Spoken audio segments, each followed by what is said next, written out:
بصوا يا جماعة، عايزة اوريكم محطة مصر بعد التجديد. بصوا شكلها عامل ازاي، يعني بجد تحسوا كده ان انت يعني ايه في اي حتة غير محطة مصر. في هنا سوق محطة مصر اهو، عملوا مكان مخصص للسوق، في خضار وفي فواكه اهو. ده الميدان اهو، ودي بقى المحطة. ده شكل محطة مصر اهو، القمر اهو طالع. برضو الناحية التانية اهو المحلات، كشري وسلطنة اسكندرية، مشويات، فندق النوبة. ده الفيو من الناحية التانية اهو.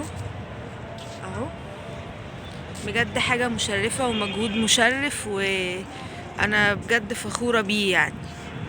ودي نقطة شرطة الشهداء هناك، الكاميرا مش جايبة قوي في نقطة يعني. وبس، وده المنظر الأخير اهو.